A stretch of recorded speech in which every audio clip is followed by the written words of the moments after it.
Hello, everyone. Welcome to Adventures Through the Mind, a podcast that explores topics pertaining to psychedelic research, culture, and medicine, always with the underlying question of how is this relevant to the act and the effort of being human and alive at this time in our history.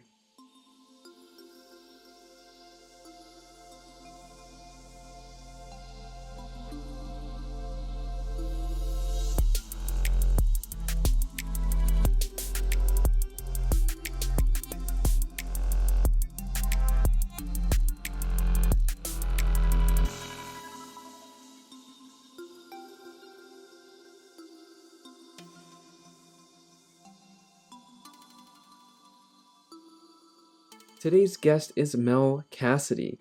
Mel Cassidy is a relationship coach and sex-positive nerd who guides social misfits and cultural rebels to experiences of joyful, embodied, authentic, open relationships. Mel is certified in counseling for intimacy and relationships, holistic peer counseling, and is a ZEGG forum facilitator.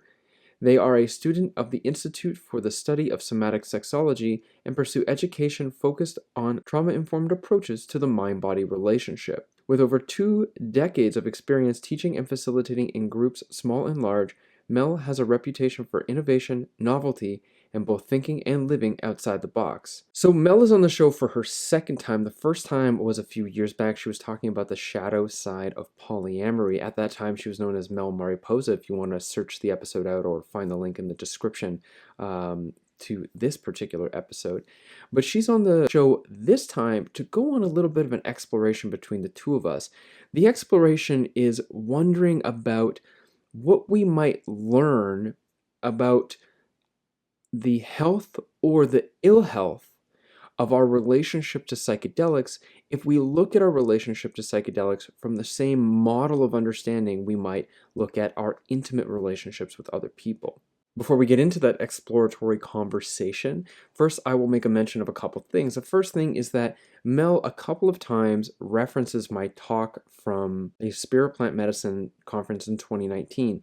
That talk is available to watch if you would like through the Spirit Plant Medicine website. They have a membership program. Alternatively, patrons of mine on Patreon that pledge $8 or more a month already have access to it on the shared Dropbox. So I'll mention Patreon in a minute, but that's something for you to consider if you'd like to check out that lecture. Also, technically, I was a bit congested. I was coming out of a cold. There's a couple moments where things drop out. I stylistically cut in or left in some cuts or drops according to what sort of felt fun and a part of the conversation. But there's a little bit of jumping around. You know, here, if you've been listening to the show, I do my absolute best never to cut anything other than, I guess, like the beginning and the end. But like, I try to keep a whole contained constant conversation for you as best as possible. So those are the pre-notes to this episode. Before it begins, I also want to give a huge thanks to my patrons on Patreon, especially the people whose names are listed on the screen here or on YouTube or are listed in the description to this episode. Without your generous support, this podcast would not exist for anybody. So thank you very much. If you are not a patron and you would like to become one, please head to patreon.com/James W. Jesso, supporting the show once a month with as little as the cost of a cup of coffee really goes a long way.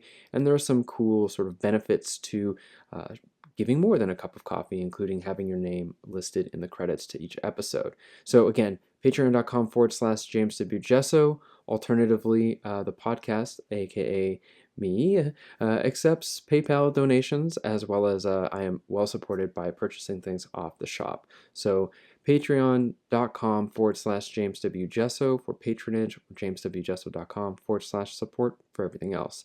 So thank you very much for doing that. It helps support this whole thing happening for everybody, so thank you. And yeah, without further ado, this is my interview with Mel Cassidy here on Adventures Through the Mind. Enjoy. Like that? Is Yeah. that more centered? Yeah, it looks great. Your background's so much better than mine. My background's kind of lame. I even just like left this light here because otherwise, like the obviously like misshapen angle of my sound treatment panel, which It shows up put too much. yeah, I put giant holes in the wall to hang it up, so I can't really do it again. So I just saw that oh god, I think it might have been Amani who posted this, that you can now get sound panels that have psychedelic art on them. Yep. Yeah. You can make, I could make my own that have that as well. Probably, yeah. And I have something that I'll hang, but it's just, I'm slowly trying to figure out what's going on here with this new studio. This is only like, I Yeah, think the third interview I've recorded in this studio. So that's exciting. That's sorting it awesome. out. All right. So, in exploring this and preparing, I think that I might have ended up like, I felt maybe like I had no idea what to ask you, even though we had Mhm. had that conversation, because I also recognized that as we were having that prep conversation, it was very much you being like, I don't really fully know yet either. Yeah, Um, and so like you know what you're talking about, but like how it all runs together with plant medicines and psychedelics. Um, that's sort of an exploration. So then I gave myself permission to be like, well, what if this is just an exploration? Which often they are, but generally I'm much more like prepared with a set of exactly where I'd like to go, yeah. which I'm not really showing up to this one in that way, which is Okay, both nerve wracking and very exciting. There's a lot of anticipatory energy. Yeah. awesome. I love that space of being in newness and novelty. We don't know where it's gonna go. Hmm. Hmm. And I think for me, yeah, it is about the exploration of this idea. I was reviewing my journal from last year and looking at my notes that I made during your presentation at the Spirit Plant Medicine Conference. And I was like, right, yeah, there's these specific things that my brain was chewing on while you were talking. So there's direct connections in there. And so I think this is going to be an opportunity to explore that a little bit more. Hmm. Hmm. And Yeah. if you haven't already detected, we're in the interview now. Oh, we are. So Great. welcome to Adventures Through the Mind. And this idea that we're talking about is essentially you taking the breadth and depth of your lens on relating, and Yeah. particularly this model you have about the layers of relating, and then taking that lens and looking at the person's relationship to psychedelics, um, and then seeing what unfolds from there. Yeah. But before we get into it, I want to. I'm just wondering if there's like a some sort of foundation or segue for the listeners, being that this is your second time on the show. Mhm. And the first time you were on the show, we were talking about the shadow side of polyamory as a relational orientation or a lifestyle, Yeah. and a lot of it did have to do with utilizing. I mean, I don't remember exactly what we were talking about, but something along the lines of utilizing multiple partnering as an opportunity to basically avoid any deep looking at oneself by keeping oneself constantly distracted by novelty and superficial processing of micro things in multiple places at once that never really ask you to look very deeply at yourself. Um, and that was very alive for me at the time when we were having that conversation. Is there anything you feel like you want to carry over or speak to about that past conversation before we move into this one? Not specifically. I think it might be helpful for me to situate my relationship with plant medicines and with psychedelics because exists related to but parallel to the work that I do. So, I'm not a psychedelic therapist. I work with people in a relational model, but I don't bring psychedelics into that relationship in my professional world at this time. It's somewhere that I think would be incredible to explore down the road. But right now, all the research that's happening is happening on a one on one basis between therapist and client. So, my work focuses on coaching people who are exploring non traditional relationships, and they might be people who do psychedelics, which is great. But I don't know, I'm not bringing psychedelics into that space. For me, my relationship with psychedelics has been a 20-year journey that really took an interesting turn about 10 years ago when I'd gone through two miscarriages very close together. And in the depression and darkness that followed that uh, experience, mushrooms were the thing that helped me to come out of that space. And specifically, cyanescence mushrooms became an incredible medicine that helped me to be able to get myself back together and not just reassemble the parts of my own psyche, but actually examine what hadn't been working for me and to reinvent and find new purpose in my life. So they were. They were like holding my hand, holding me through a lot of challenges and helped me to step into this path that I'm in now. Mm. And so, because of that, I feel a lot of gratitude. And what I've been tuning into more recently, especially since that conference in Vancouver last year, is how there is a calling for me to be more in service to them as an expression of gratitude for what they've given me. Hmm. And this language of them, and the conference is spirit plant medicine, for the listeners. This language of them, whenever we say like a them, it's sort of like infers maybe an agency or an entity in operation, Hmm. and giving psychedelics some sort of agency in the sense that they have a capacity to do their own will in some way or another, not agency in the in another interpretation of it, is sort of like infused in this looking at it from a relational lens. It removes the premise of psychedelics as being innate inanimate tools which humans use, where psychedelics and whatever arises from them are sort of merely extensions of the human hand and nothing more, and brings up to say that, at the very least, the manifestation of this experience inside of my subjective consciousness is something that I have a relationship to, and thus it serves perhaps to then also see that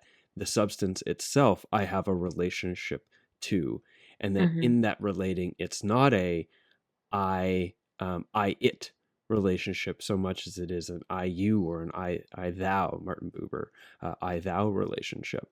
Um, yeah. Well, and what you're talking about is something that's a very big. So we're back now. You were responding to what I had just said. Yeah. So I think what you're talking about there is this value difference that shows up between white Western Eurocentric cultures versus the traditional indigenous cultures of the world, which is in modern Western society, we see inanimate objects as objects. We see things as things. We don't see anything outside of ourselves that isn't a human being or an animal as living necessarily. And there's this attitude of everything is here at our disposal for our benefit, Mm-hmm. rather than seeing the reciprocal relationship that exists. So when you go into indigenous cultures, they look at the entire world as being alive. There is a relationship to the land, and the land is a living being. And that's when you go into aspects of the land being deified, the sky as a deity, the sun as a deity, the moon as a deity, but plants also as deities or beings that have their own innate agency. And one of the things that someone told me very early on when I was exploring mushrooms, and this is before this big transformation experience happened for me, was that in indigenous wisdom traditions, they say that your medicine will show up for you. Mm-hmm. And I was like, that sounds like a lot of wishful thinking. Okay, sure, whatever. Yeah, yeah. And then about a year after my miscarriages, when I was, starting to go through some of the like crux of reinventing myself, um, I had psychedelic mushrooms show up literally on my doorstep. A huge patch just growing in nature as they do. And it was like, okay then, like there's something to this. They've decided to show up here. What if I tune into this idea and listen to it and see how that works? Mm-hmm. Yeah, and as you're talking, I'm thinking about like other other sort of relational lenses that I consider for myself, I apply to an understanding of my relationship between agents, like me as a person, you as a person, right? Mhm. Um, and it's I'm thinking about Robert Augustus Masters. He's got a model around awakened monogamy, which I'm not only loving but finding very relevant for my current lifestyle decisions. And he talks about like the first stage is like a me-centered relationship, and it's very Mhm. much like about the self and what I want, and it's a possession kind of thing where it's like there's a possessiveness of the partner that's present in a me-centered relationship. And I see something like this possibly applying to psychedelics as well. If it's a tool and it's an object, then it's a possession. And Mhm. additionally, the other flip side of that might be present in spiritual bypassing, where one makes oneself a possession of a larger entity that is so mythic and so big and so whatever that they remove their own agency from the experience as well. So you have this sort of unhealthy, narrow minded sort of reduction, and this unhealthy, ungrounded sort of like a complete sort of loss of empowerment, a total disempowerment onto sort of a mystical authority. Mhm.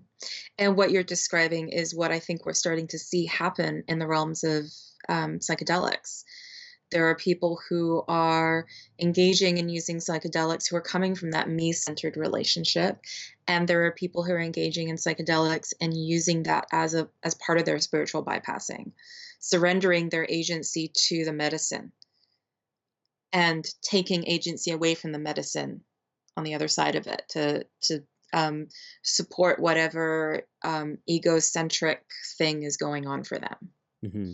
Hmm. Or whatever sort of larger sort of expectations for language and interpretation are required on behalf of the institution that they're operating within. And I'm Yeah, not expecting high level cognitive neuroscientists to talk about psilocybin as an active entity of spiritual awakening or something.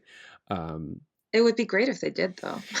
yeah, well, I mean, if society can handle it, maybe. But I mean, there's again that all of this is very like, it's it's it's sticky ground. It's like slippery ground to be moving through, because even using that language, it's like it's very easy for that to be interpreted. It's like using the word God. Really, it's very easy for other people to have an idea about what that means, Hmm. and then to assume you mean that, and all their assumptions come along with then how they conduct themselves with you, and then also those same assumptions that we have might end up filling the space, and detaching ourselves from sort of a more conscious understanding of what we're engaging with.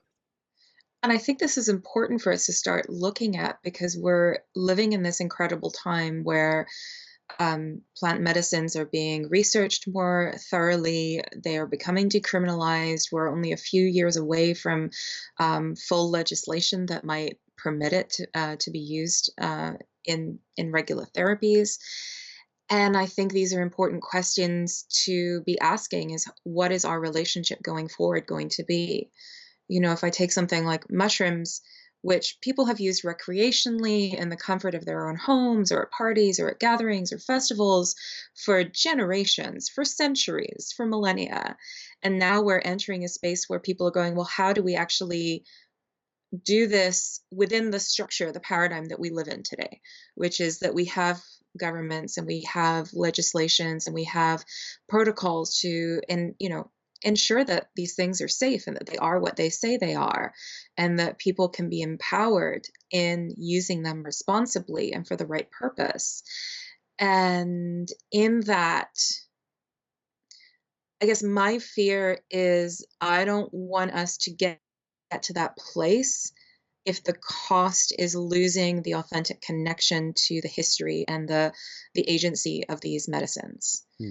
So, there's people exploring um, doing uh, oh, there's people exploring having businesses selling like microdoses of psilocybin online in a very similar model to how before marijuana was legalized in Canada.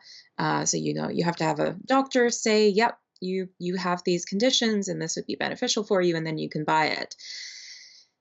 And I'm worried that within that, are we going to lose that relationship if we're starting to treat them like pills that we buy from the pharmacy? Are we losing that deep relationship? Whereas before, to get mushrooms, you either have to grow them yourself or have a buddy who grows them. And just the process of watching the mushrooms fruit and form gives you a relationship to them. Well, it gives, I mean, I totally agree with what you're saying here. And absolutely, that's a part of the larger discussion on where legislation, like what is the role of legislation?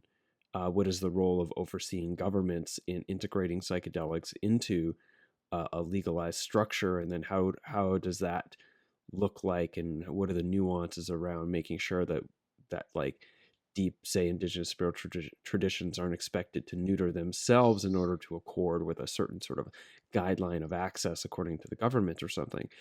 Um, but also at the same time, I think you're maybe leaving out that there's a lot of people that have little to no like relationship with mushrooms in the way that you're talking about, because that friend that they have is actually just like the dude that they know that happens to like sell mushrooms, and that sort of deep personal relationship isn't necessarily present for a lot of people. But I do kind of want to I want to shift slightly out of this, because it is an important thing to consider, this larger look at the institution and what's happening culturally.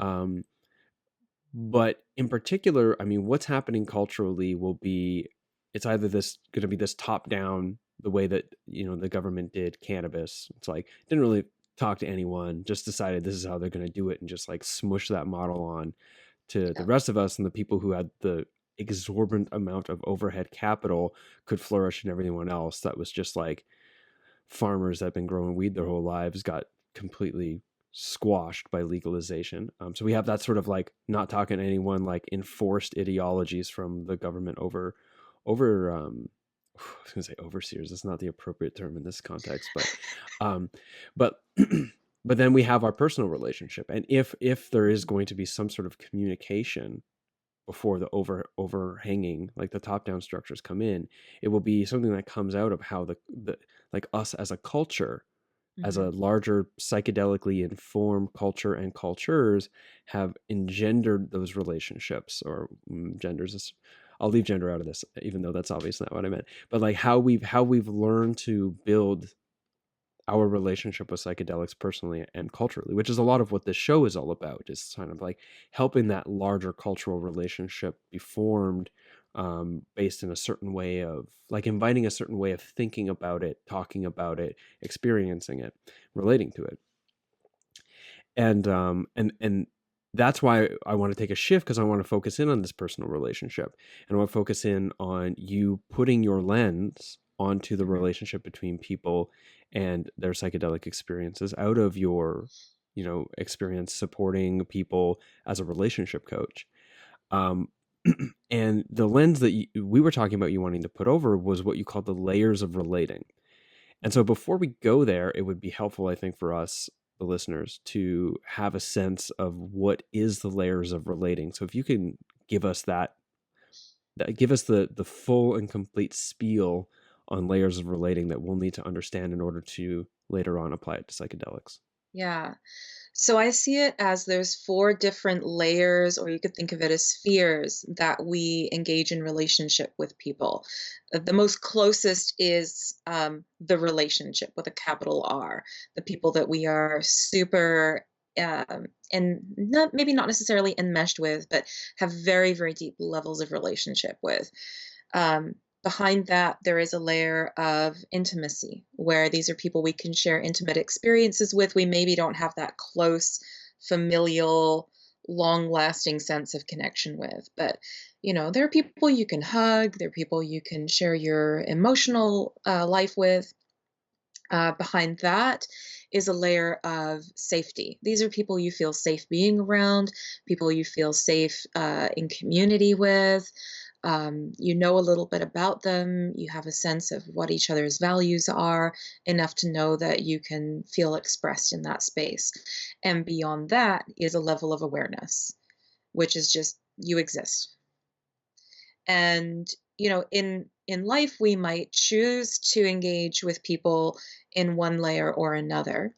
What I find is that in intimate relationships and romantic relationships, very often we see someone we like, we have good chemistry, feel it mutually, and we want to dive straight in to that very deep level of capital R relationship. And we will sometimes do so bypassing all the other layers of awareness, safety, and intimacy. And so, in the sort of default model, I'll see people dive into like relationship, like we're partners now, we're going to do this. And through time, then they're developing more, through having more intimate experiences, they're developing more awareness of each other.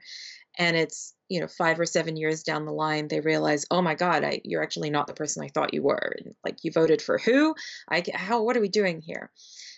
This is very different from how a lot of us approach friendships, which is we start off by just being aware of people and then working on developing safety and then having repeated experiences of safety leading to intimacy and repeated experiences of intimacy leading to that sense of close relationship. Interesting. So I think maybe I'm wondering if there are other examples of how we can jump into these layers of relating that might be dysfunctional. Like, for example, I'm thinking about jumping straight into intimacy and not worrying about safety or relationship. And if you have a sense of what underlying deep psychological complexities, issues, or whatever might inform those behaviors, and then what those deep psychological things that inform those behaviors will contribute to the problems that arise out of that type of behavior. Yeah, so a lot of us have a need for safety, security, and stability. These are primal needs that every being has, and depending on your attachment styles and experience in childhood, or even your current circumstances, sometimes people can have a sort of hunger for intimacy. Some people experience something called touch hunger. They really, really want to be touched. And the moment there is an opportunity for touch, let's say at a festival, there's like a cuddle puddle or something like that, they want to go straight into that experience of physical intimacy. It's not necessarily a sexual space, but just physical intimacy. Maybe not checking in, like who's here, or maybe I'm the person who's doing this, and I even don't realize that I'm sick, and I might actually be coughing on people and spreading that sickness to them, or things like that. Very often, when people are diving into those deeper layers of intimacy and relationship before doing all the other work, it's because there's a sense of urgency to have a need met. And that sense of urgency often comes because the need has gone unmet for a very long time, or has been the way that they were having it met has been removed traumatically. So, someone who's just gone through a very difficult breakup, for example, is going to be feeling that absence and loss in their psyche, and so may try harder to go deeper to try and fill that void.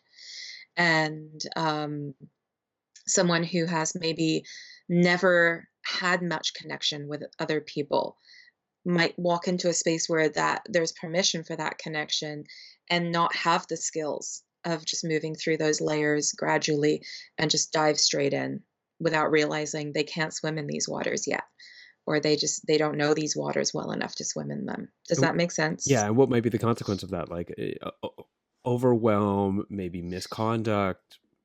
Oh gosh, yeah. I mean, nervous system overwhelm for the individual, I think, is a big one. And we can see this happen in festival experiences. People want to dive straight into the experience and maximize their enjoyment of it.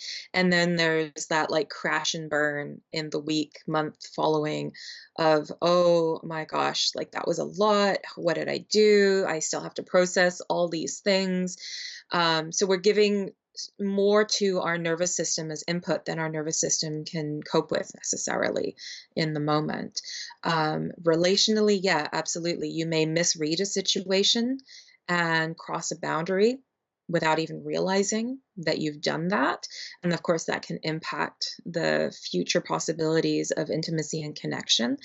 I think as well, in the bigger picture, if you're constantly jumping in and skipping these other layers, you're never actually developing the skills of those layers. So if you're always going straight into intimacy and always going into like, let's use physical intimacy, for example, always wanting to touch people and never working on like, who is this person? Where do they like to be touched? Where does it feel safe for us to engage and touch together? Then you're actually missing out on a huge piece of getting to know this person. And in a sense, there's a kind of objectification that's happening there. You're using this person purely as a means to meet your own needs and not actually seeing them as a person. Mm. Mm. And this is where I can see this translating to the way that we're using medicines. Because if we're not taking that time to feel into the relationship with it, if we're only using medicines as a means to get our needs met, rather than seeing them as beings with some level of agency, what are we doing to that relationship? Mm. Mhm. What are we doing to ourselves? I mean, there's that what I call like a virtuous ambivalence of recognizing like, yep, totally agency, entity, intelligence, and also only as far as I know through the experience of my subjective consciousness, with stuff that might be totally just made up in my own head, and that is also equally as possibly true, and to kind of like lean into that, rather than go fully into the sort of like the disempowering sort of relationship of entity or whatever, intelligence. Can you outline us like a few scenarios? Like as I was hearing you talk, I was I was like, oh yeah, of course. Like I see how that could be a psychedelic thing. Like that could be towards a psychedelic, that could be towards a shamanic circle, that could be towards a particular shaman. Like it could be something along those lines. But I assume the listeners were similar. But have you sussed out like any particular sort of examples of how this would play out? So if you can give us sort of like your own case studies of what it would look like, focusing on these layers of relating, as to what it might look like between somebody with their relationship to psychedelics. Mm. Um, what you said there about shamanic circles, that immediately pinged in my brain. So um, when people enter into an existing group where there's medicine being practiced, very often groups have a leader, and or the medicine becomes the leader. And I think it's very, if we're diving straight deep into those the intimate relationship layers of relating, there's a kind of surrendering of our own agency that I think can happen. Um, if we were looking at it as, instead of medicines for a moment, it's an actual person that's surrendering my agency to this person who's going to heal me. I mean, I'm using this person as a substitute for the attachment figures that I didn't get to have proper healthy attachment with in my earlier life. Um, there's a sense of psychedelic medicines have the potential to fill that space. They have the potential to heal that space, which is why they have the potential to fill that space. Fully through But surrendering into the very same scenario that you're talking about, like letting that, say, that therapist or that shaman or that psychedelic entity be the mother, the father, the whatever, and that yeah, if they conduct themselves properly, the healing can actually occur on a deep level in the person. So there's a real sort of like hairline balance there. I think the difference is, what would be a good metaphor for this? I have never gone skydiving, but I would imagine that when you go do something like skydiving or bungee jumping, they talk you through it first. They give you a lot of information about how you're going to keep yourself safe during this experience. And you wouldn't do it without that prep talk. You wouldn't do it without knowing where to pull that cord to let your parachute out. Um, so I think that, yeah, the layers the layers of awareness and safety when we're dealing with medicines and doing this deep work on our psyche is about giving you the tools and giving you the understanding of, here's the sandbox that we're playing in, here's the parameters that are going to be useful for you to know. And if we're jumping into the relationship without knowing that sandbox, not knowing the boundaries of the realms that we're exploring, not knowing our own boundaries or intentions of where we're going, then I think there's more potential for chaos and adverse experience. Hmm. Hmm. Yeah, I mean that makes perfect sense to me. Did you have something else there? Otherwise, I have another question. No, I might. We'll see. Just curious if you could outline another example that might be specifically what you might see happening with somebody in a relationship to a psychedelic medicine itself. Hmm. In what context? Like, See, I'm actually recovering from a cold as well, so I'm trying to okay, like lean into your like vibrant capacity to sort of maybe using you to compensate for my own sense of like great. cognitive fog coming out of this seasonal issue that I had here recently. But I guess maybe let's think about, okay, so one of the other examples earlier was jumping straight into intimacy Hmm. without awareness and safety, and in a way preventing the development of an actual capital R relationship because of this. What would that look like in somebody who jumps into, say, a relationship with ayahuasca? Okay, yeah. So jumping straight into a relationship with ayahuasca without going through these layers of awareness and safety, I mean, that means you're either doing ayahuasca without the guidance of someone who has a relationship with the medicine, or you're doing it under the guidance of someone who is pretending to have a relationship with the medicine. Hmm. Because my understanding is that the properly trained lineage-based ayahuasqueros have that, and they're acting as the bridge for the people in ceremony between the plant and the people to bridge that relationship. Um, and or there's all the preparation that goes into taking ayahuasca and going into ceremony, and there's all the integration time afterwards. And so if you were just jumping straight in, someone sold you a bottle of ayahuasca on the streets and was like, here, take this, go home, have fun. And so you go home and have it. I mean, first of all, there's no context for understanding the experience. I mean, even if you read up on Arrowit, or other sites, or talk to your buddy who's done ayahuasca before, your own experience is going to be your own experience. And if you're just diving straight into that, um, I mean, for one thing, you don't know what to expect. You may not have the right supplies around you for supporting you through that journey. And the integration afterwards is going to be a lot harder because, as you said in your presentation at the Spirit Plant Medicine Conference, that integration process requires support. And I see that as being one of the big pieces of this relational aspect, with medicines. So if someone's diving straight into a relationship with something as powerful as ayahuasca and not doing all the work to allow that relationship to build up in an authentic way, I mean, they may be doing the medicine that's not actually the right match for them. Mm-hmm.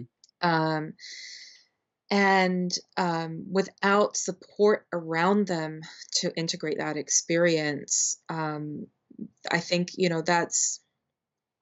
that's more than just an ego death. That's going to be uh, a long trajectory of putting pieces back together. Mm-hmm. And I think that's, again, yeah, it's you're doing that, diving into a relationship without understanding where the boundaries are Mm-hmm. ahead of time.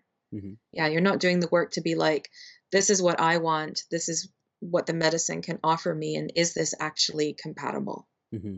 Now, see, it's funny because the answer that you gave me was not exactly what I was asking. However, in hindsight, it was exactly what I was asking, and it's it outlines as well, like that crosses over into, say, using any psychedelic, and especially something like mushroom or any type of drug, to just be like, yeah, I want to experience this drug, or I have an expectation of it to do a thing for me, and I just like go in for it, like, oh yeah, I'll just dose these mushrooms or whatever. And then the consequence of that might be quite negative, because like Mhm. that sort of awareness of it wasn't really like tempered with like getting a familiarity of how what a safe space might be like to experience that. And then in the long run, you can't really develop a relationship with it because it's harmed you as a consequence of sort of immediate, I don't mean this in a pejorative way, but immediate ignorant and immature engagement into this like quick jump into intimacy with the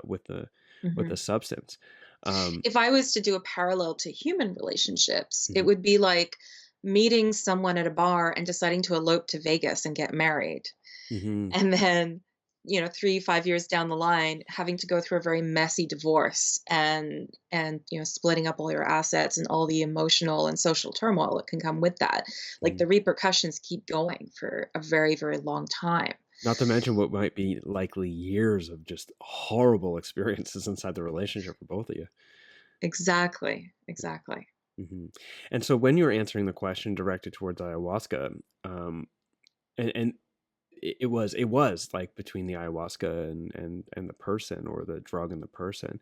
One of the things that I thought about is like looking at these same layers of relating, entering into a shamanic circle or like a culture, um, from a person to person situation where sort of assumptions about, or that sort of efforting to make the ayahuasca a thing to fulfill a need, which in some sense it can be like, I have a need to heal and ayahuasca could fill that need in the right context. Mhm. But possibly there's another kind of need. Oh my God, hold on a second. I'm going to have to pause this out because I'm going to blow my nose.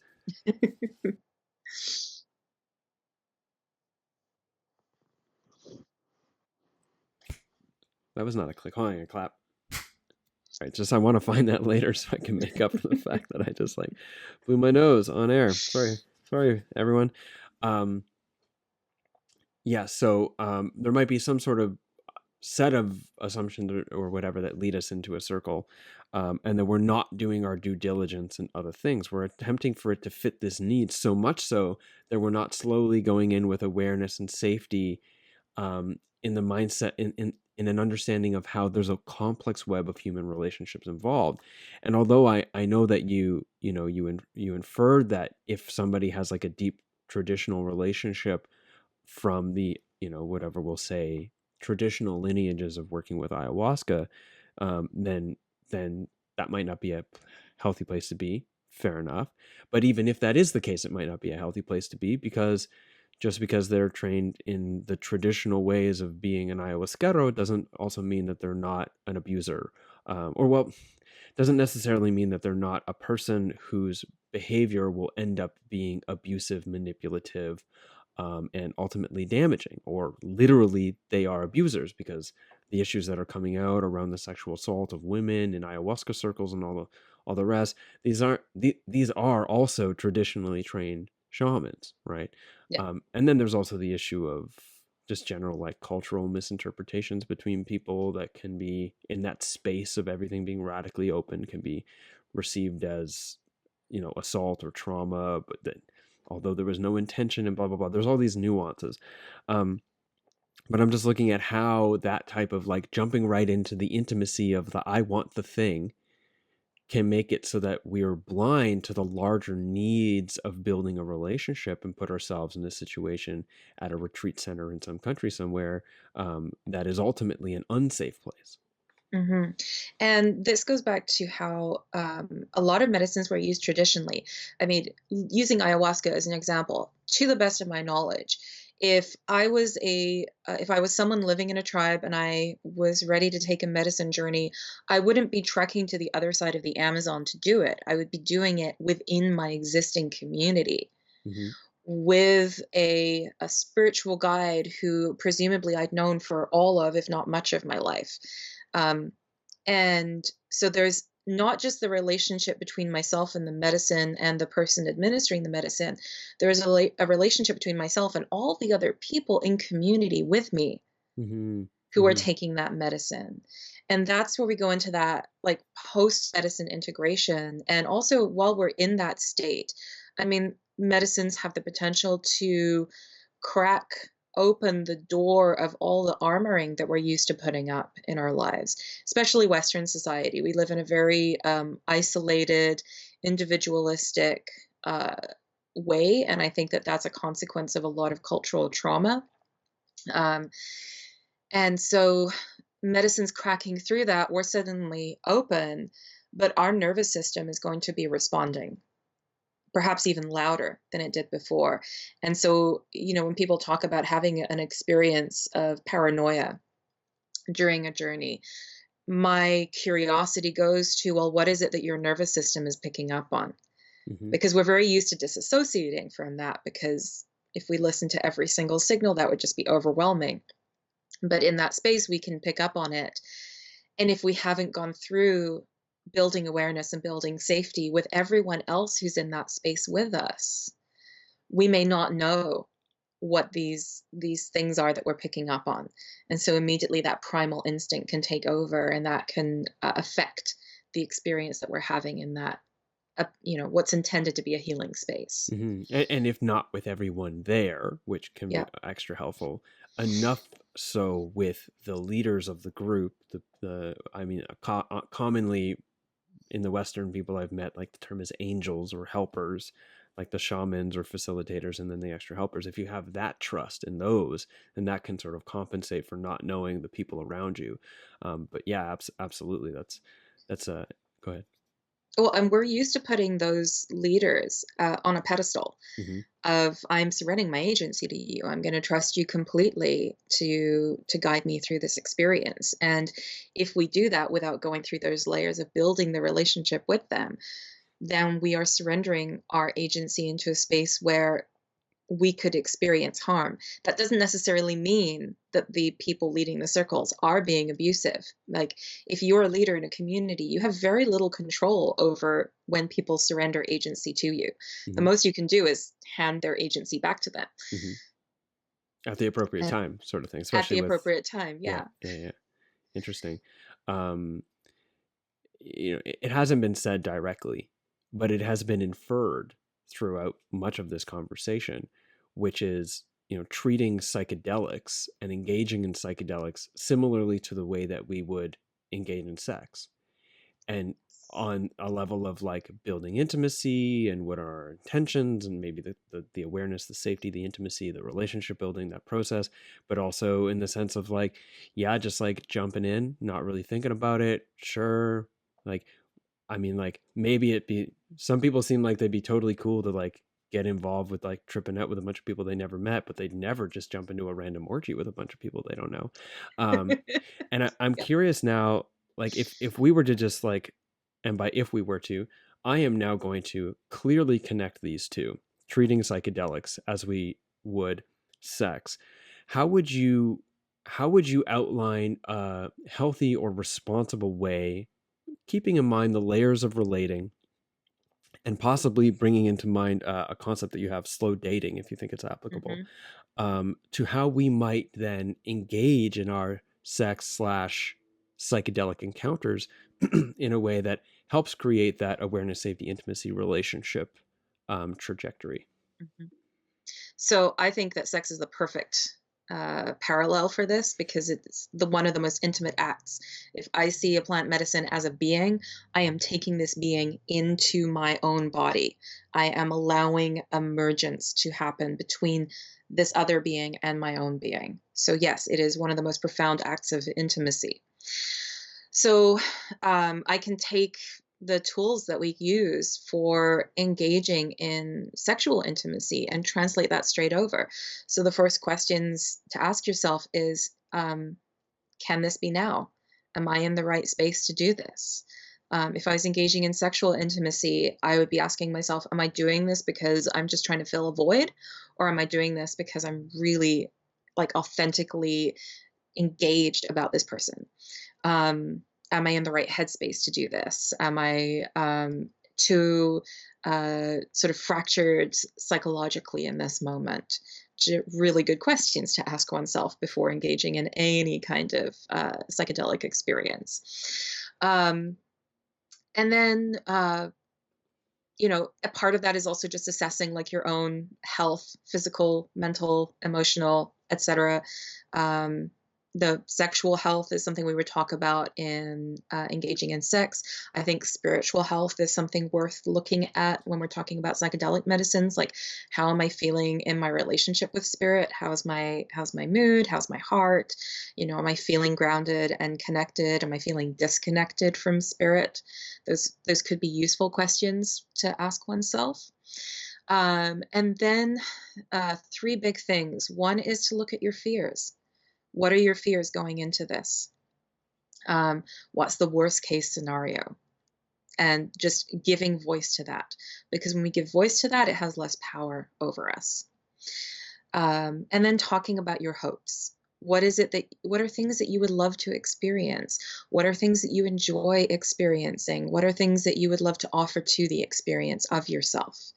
Right? We often think about sexual engagement as being transactional. It's like, you give me something and I'm going to give you something. But what if it's not about that? What if it's just pure giving and we accept that we're going to receive whatever we receive, whatever comes up? Same thing in a medicine journey.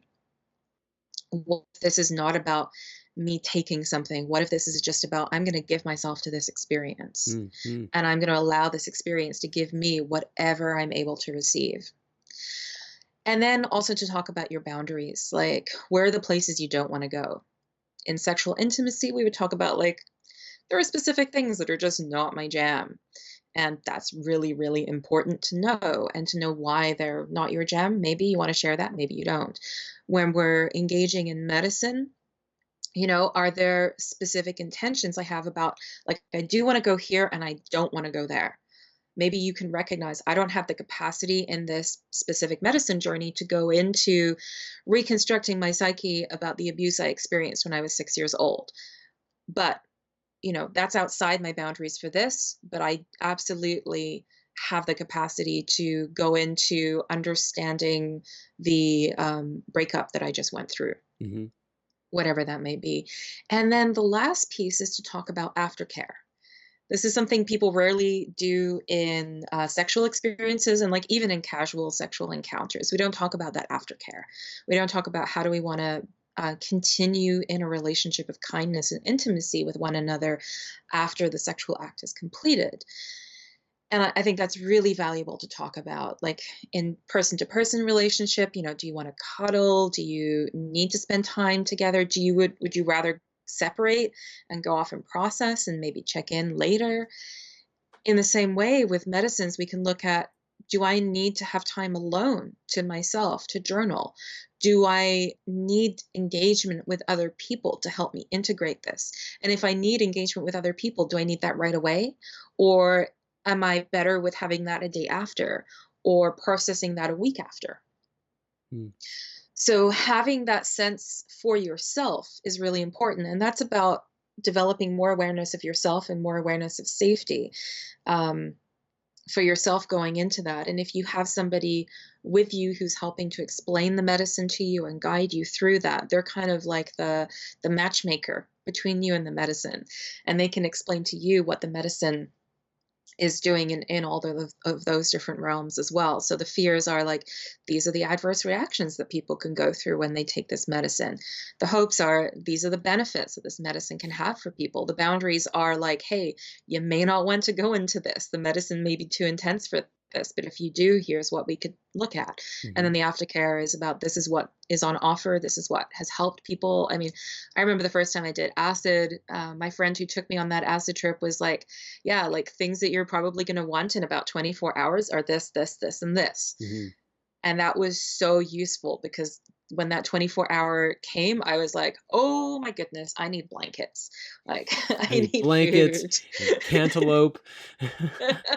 I need cartoons. I need something light and fluffy to watch. Like, so does that answer your question about how we It can? really does. Yeah, and a couple things came up too, like one of which about the after moment. Like, how do you want to conduct yourself? Not much of what you discuss is actually things that in my, I had mentioned awaken, like Robert Augustus Masters and Awaken Monogamy. I've been in that type of relationship now for a while, and it's feeling really good.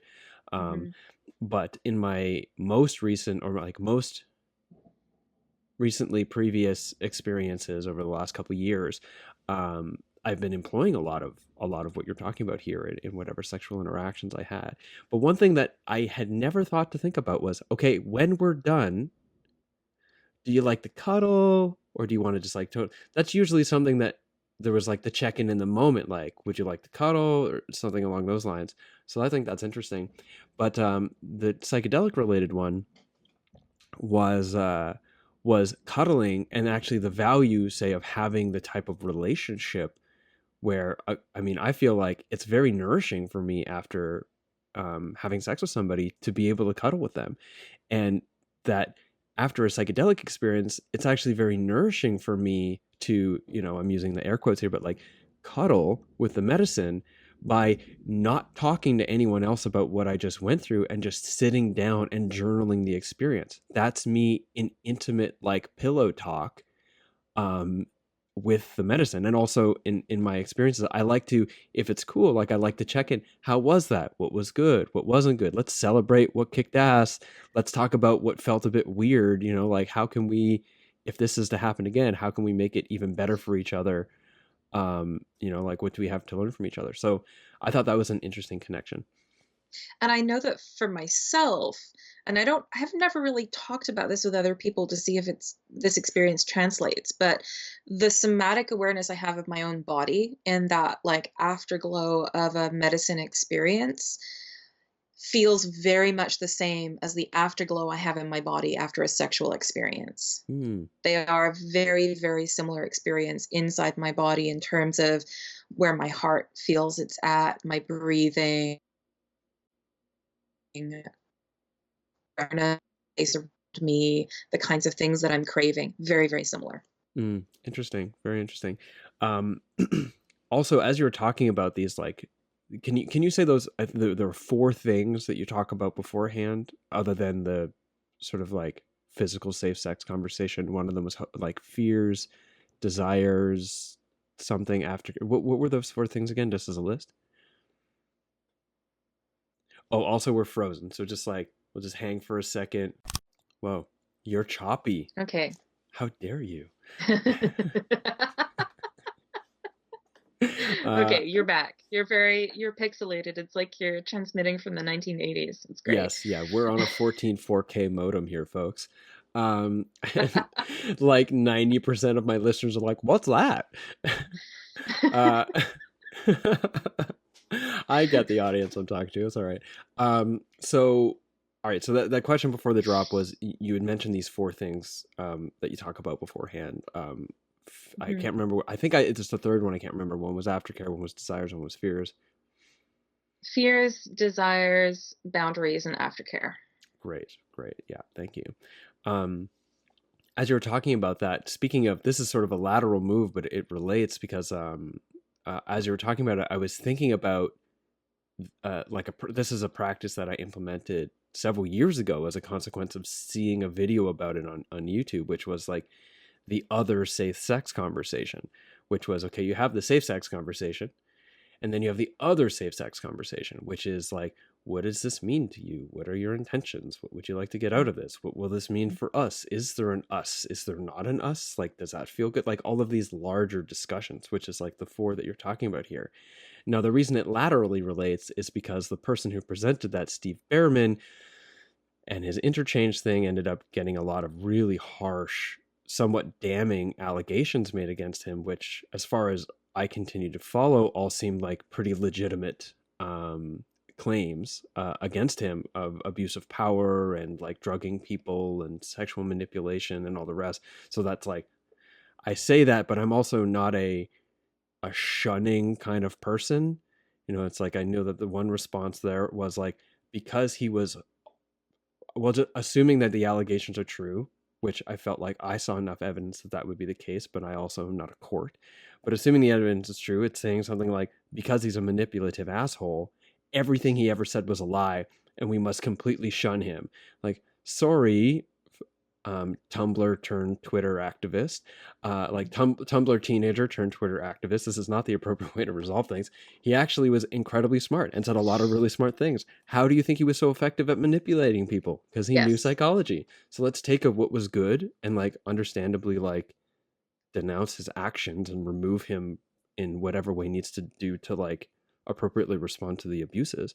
But also, I mean, that's still a very excellent thing to consider, to invite somebody to do, you know, And the so other let safe sex conversation. I mean, but let's take a situation like that and look at how that translates into psychedelic medicines, because we oh, see a lot of excellent. these abuses happening in psychedelic medicine communities, as you were referring to earlier. Like there's in the wake of Me Too, more and more is coming up across the board in all different communities. And there is something that has happened in a lot of subculture communities where people have been fearful to speak up about abuse, because when you're already in a marginalized population because of the way that you practice your life and your lifestyle, there's an added risk. So, like, for example, people in the BDSM and kink community feel fearful about going and reporting abuse to the police because by the law, what they're doing is already illegal, Hmm. or would be already considered abuse. And they'd be like, well, like, why were you agreeing to being abused? And they, the law doesn't understand the nuances of negotiation and consent from a BDSM and kink perspective. So I think that one of the contributing factors in a situation like the is it interchange? I think Um, it was called interchange. Yeah. yeah, I sort of try to follow peripherally along these things because I'm absolutely fascinated by cults and cult mentalities. Hmm. Hmm. This is like my side interest. Um, One of the things that is often missing in spaces like that is the community relationship. In spaces like that, people are still functioning in a hierarchical, vertical relationship. So you have a leader or group of leaders at the top, and then everyone else is below them. And the flow of information is not completely open. So if abuse happened and somebody didn't feel safe to report that abuse in that moment to that person to give that feedback, or to give that feedback to somebody else in the moment, and maybe they did but that feedback wasn't responded to or listened to in the moment, that to me indicates that there is no actual relationship there. Hmm. They are under the illusion of relationship. They've done that diving into those deeper layers without doing the work of safety, of awareness and safety and intimacy. Hmm. And that's where we have to go into what I think is really, really crucial. And this is where I'm excited and terrified to see how we as a world handle this. But what I feel we're all being called to do is switch the way we see relationships altogether. So, in the Western model, we're used to seeing relationships as just existing between two people at a time. What I explore when I'm working with people in non monogamous dynamics is that it's not just you and me, it's you and me and you and you and you and you. And the more people there are, the more complex this web of relationship becomes. But, we don't exist in isolation. Dyadic relationships do not exist in isolation. Hmm. There's all sorts of other people that have input and influence and that relate to the dyadic relationship in question. Hmm. And in the same way, so like in non-monogamous relationships, people will end up building a community, whether those people in the community are people they're intimately involved with or not, because that's just the nature of the beast. And within that community, if there is an open flow of communication, any kind of transgression is immediately addressed, and restoration can happen with ease in an ideal situation. The thing that stands in the way of that happening is that we're cultured to be fearful of that. We're cultured to stay away from that, to stay away from that level of openness and communication, and to have that layer of deep intimacy with so many people. Hmm. Translate that to more cult-like settings, and what happens in those situations is that we're missing the full level of relationship. We're missing the reciprocal relationship between people. It's still existing in a transactional model, and the dyad is follower and leader. Hmm. Which is a And supremacy structure. exactly, that's Yeah. what I mean by the vertical structure. Hmm. And I think we need to switch out of that thinking. And we're used to that all over the place. That's how our government is structured. That's how schools are structured. That's even how medicine journeys have been structured.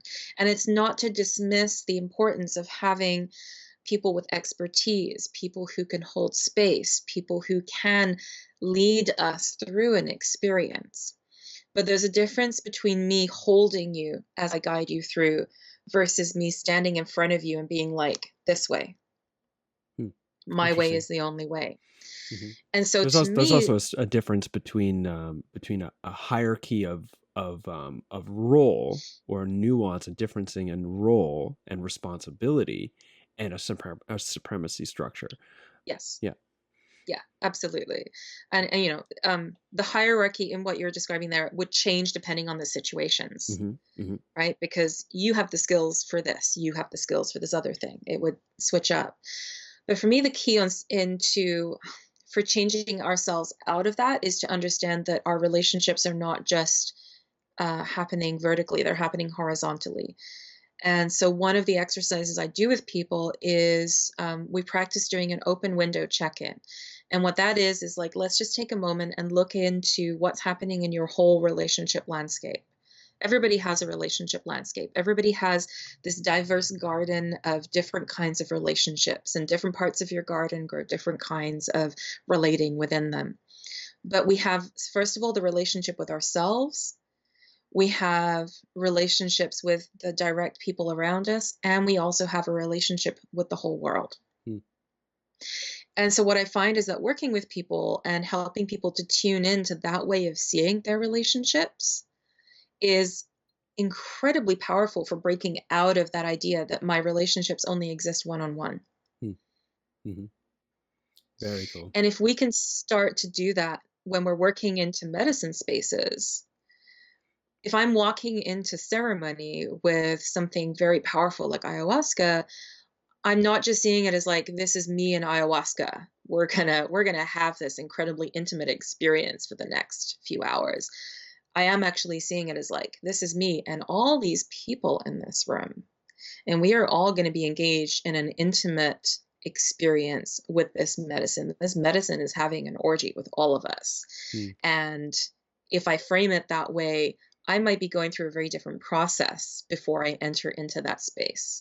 And Hmm. I might be engaging in a very different conversation with the people around me. Hmm. Interesting. As you were talking, I was thinking about, I recently read this book by Sarah Schulman called Conflict is Not Abuse, which was actually referenced by ContraPoints in a recent video about canceling, which was, I thought, very good and surprisingly so engaging. 2 hours and I was locked. I'm normally like checking my Netflix after 15, or checking my Facebook on 15 minutes on Netflix. Um, but she talks about, or this book, Sarah Schulman talks about systems of power where a supremacy system where there's somebody at the top and they have quite a bit of power up there, and that it serves other people to maintain that person's power.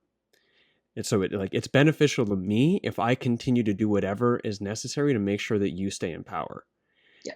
And that when a questioning comes up about abuses of those powers that could jeopardize that power, then as in a supremacy structure, the people who benefit from the person in the top all sort of rally against the person who's making the claim to make sure that their voice cannot be heard, which is Yeah. also something that the person at the top would do because they obviously don't want to lose what they got. This would be a supremacy structure, and the unhealthy way of responding to it is through shunning, and then in shunning, group shunning, and then in group shunning, villainizing, and in the group shunning and villainizing, there's Yeah. the internal justification for cruelty against this monstrous person who is just a blah blah blah blah blah blah or whatever, right? But then, she also talks about how similar behaviors emerge out of people who are traumatized, but not because they need to protect their position of power, but they desperately need to protect this identity they've structured based on a story about what happened, because any questioning of that questions like the intense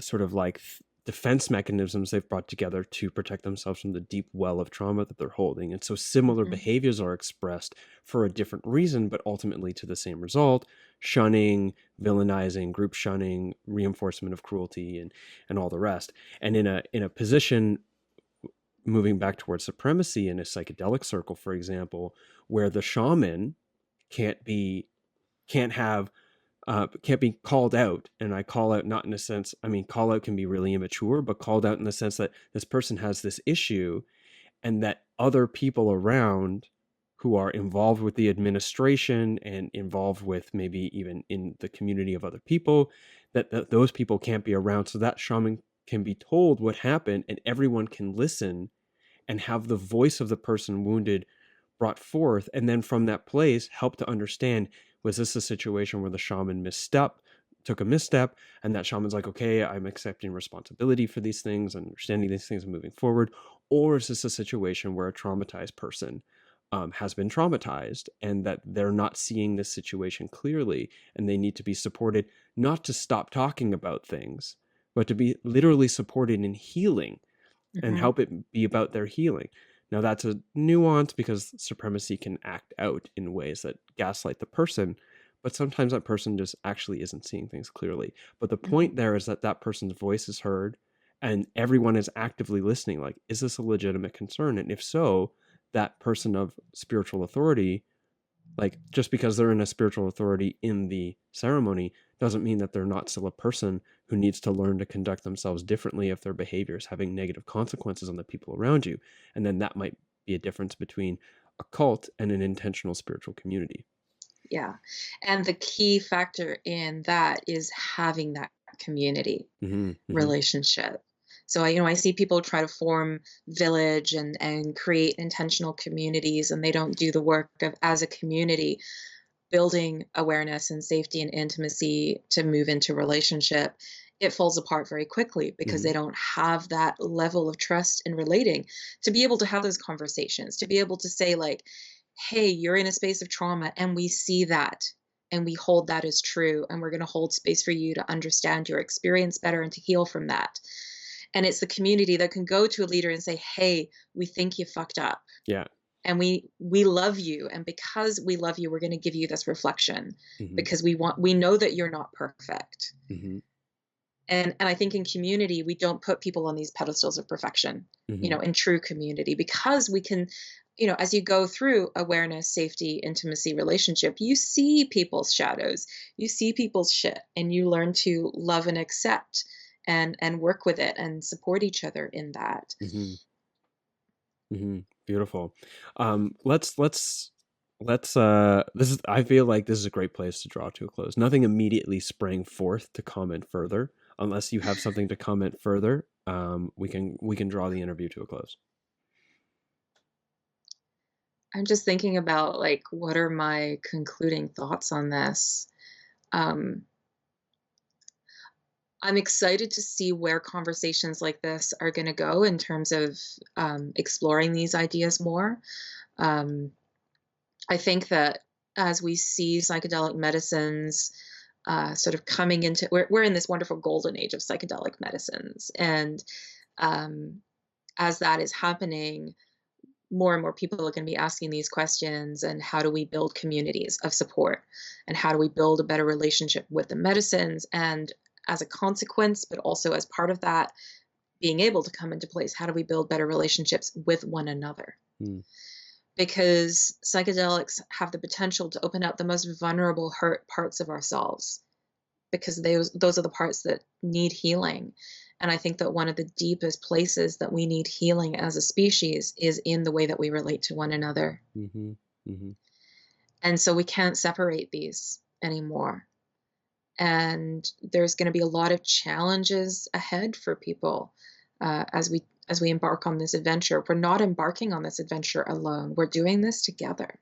mhm, mhm. Yeah, beautiful.